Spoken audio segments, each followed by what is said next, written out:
just kind of showing genuine curiosity instead of judgment, and then learning as well from that. And I think that's important, not just culturally, but just for everything in general. think so.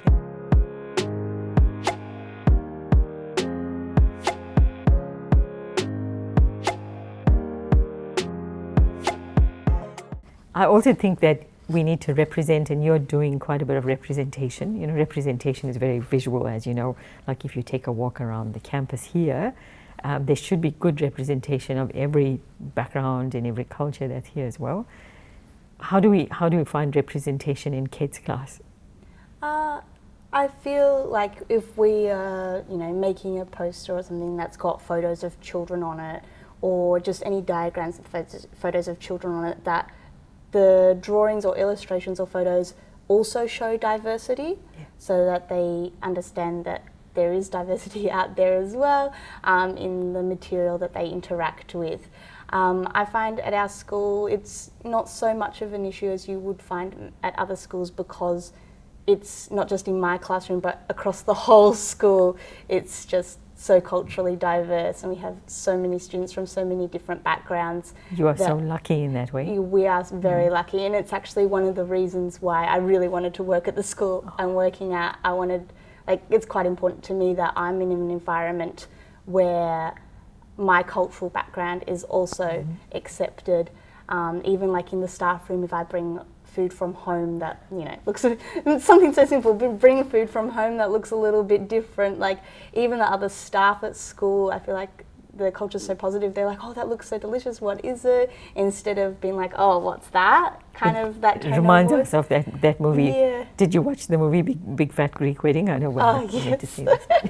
Because that's exactly what happens to her. She takes the lunch to school and nobody likes it, and she's become bullied because of the fact that her lunch looks different from the others. Yeah, I don't know. I really love food, so food is a big part of my culture as well, but also of many other cultures. Yeah. So a lot of the kids, I think it's so nice when they bring to school, a lot of them will have a thermos for their lunch. They won't, I think maybe one or two kids would have a sandwich, but we've got dumplings, we've got sushi, we've got noodles. You've got cuisines of the world in your classroom. Yes, and dosas and everything. Just it's nice to see that all the kids are like, oh, look what I've got today. They're like, this is my favourite food, and the other kids are like, oh, what is it? And then they're like, oh, it's this, and I'm like, oh, I don't know what it is. Let's look it up to see what's in it, because I'll ask the kid, and sometimes they're like, there's spices in it. I'm like, that's not very specific. Let's, look into that a little bit deeper. Like, what kind of spices? What kind of things?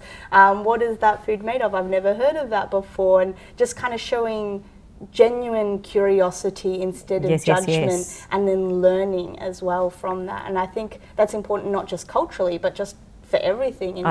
I think so. I think you're doing amazing work, Kate. You're one of the best teachers I've spoken to in terms of implementing summer positive behavior support strategies, because even with the food, as you said, food is the language that people speak to when they speak about their cultures, and you're providing them with platforms to be experts. So if someone takes something out and they say, oh, that looks very unusual, what's in that? How does the student feel? Oh my goodness, someone's asking me a question that I know about.